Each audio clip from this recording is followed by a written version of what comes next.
The current UK scene is very promising.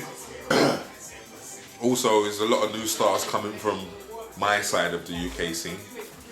So, I'm confident in UK music over the next 10 years. I've just got to get myself into different cool places where I can be, you know what I'm saying, and that's what I'm looking at. But I think it's very promising. And some people don't, when I say that, they don't believe me, but that's what I think. Do you think like the grime scene has overshadowed the UK hip hop scene?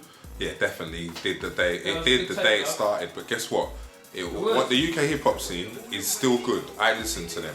They're not. It's not because they're not good enough. It's just because of the path that some of them choose to go down. Obviously, they're on. Americans do what they do at a good thing, but there is people in this country who can do it. They know who they are. I know who they are, and obviously.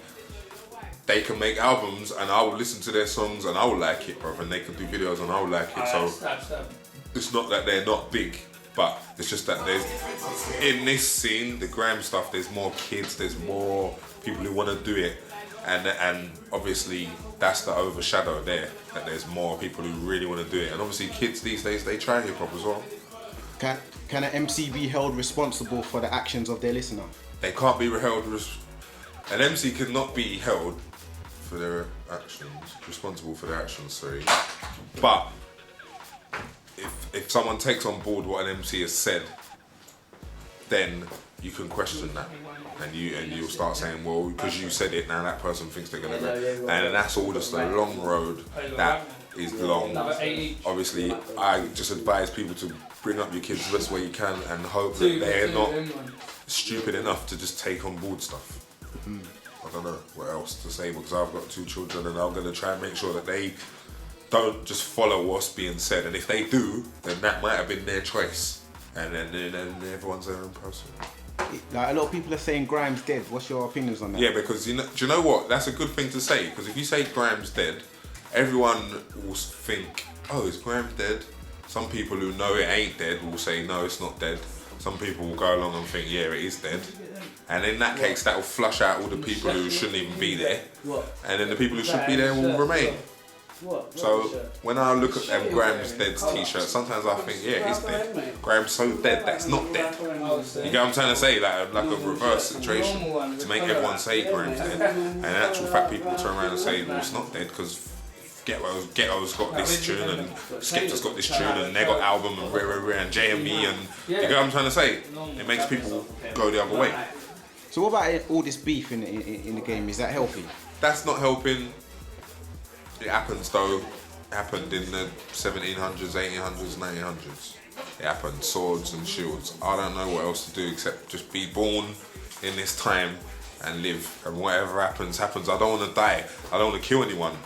I hope that no one wants to kill me, and I hope that if that person don't want to die either, I hope everyone wants to live. But obviously some people, I don't know, mate. A lot of people say that you don't set enough of a good example, like being in the game for such a long time and people looking up to you. They can say that, and then I'll say, I wasn't actually here. I didn't know everything then. So when I came, I was young. So I was learning as much as in that same time as people think I knew everything. So I was still learning. So that's their perception, and I'm thinking he should know everything. I'm just a human.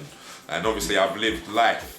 So the life I've lived, that's my life. Someone else has lived another life. And all I'm going to do is live my life and tell my story through music. So people who say that, they're just judging. There's no point trying to judge me because obviously I'm here. I grew up on people, looked up to them and turned around one day and thought, well, I used to look up to them, but blah, blah, blah.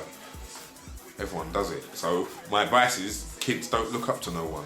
Just be your own self. And when you get older, if you do look up to someone, but then you get disappointed in them, when you get older and you go through whatever they went through, or something else happens, then you realise, oh shit.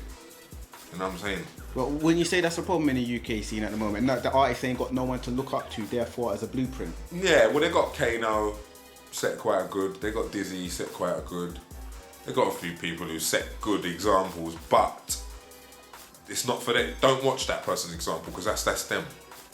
If I jump in the fire, you're not gonna. So you got to try and have your own mind and think, well, right, he done that, but I'm not gonna do that. I'm gonna do this. That's what you do have to do. don't look up to no one. Because I got disappointed in everybody I looked up to. Like Trust who? me, everybody. Everyone who I looked up to in my whole life has disappointed me on a day, and I thought, you know what, everyone, whoever I've looked up to. So, you know. So, who have been your influences from the UK? From England, I suppose the first people I saw really doing some stuff was like Glamour Kid and Beverly Knight and Show Lama, Kelly LaRock, that era of people. And when Mobos and stuff started, and that's the first sort of set of people I looked at and thought, right, boom, I am one of those, but I'm not gonna do what they've done, but I wanna do that. You know what I'm saying? So they was like the first, that era. And obviously like drum and bass scene, hardcore scene, and little early musics there. So you don't cite any like UK rappers as your influences or aspirations? Nah, because you know why? I never. Do you know what? See Hijack, yeah. Back in the day, I remember having a Hijack record, and I used to like that. I remember Rebel MC and certain things like that. They did maybe, and Flinty Badman and Demon Rockers. They was Ragga Twins, innit? So they did, yeah. But yeah, man. Why have you got the stigma attached to you as like an unreliable character? Can't stick to a record label? Yeah, because that's just maybe how I am. I might change my mind a lot, but right now, that stigma, that's the reason why I'm still here. The stigma. Like a woman, I was doing an interview and a woman said to me about not turning up and stuff, and I said, you know what?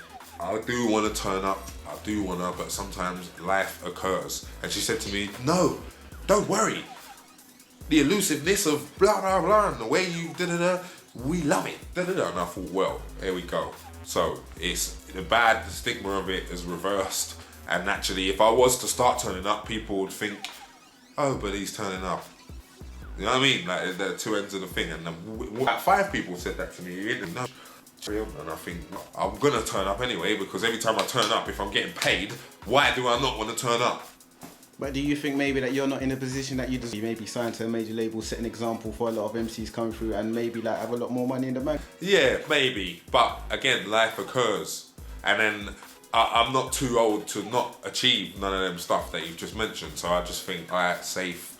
The day I do wake up, it will happen, innit? And the day, like my bank will have $1 million in it.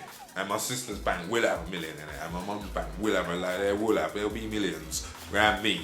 Because I know how to make them. But it's just that obviously life occurs. You earn money, you go through stuff.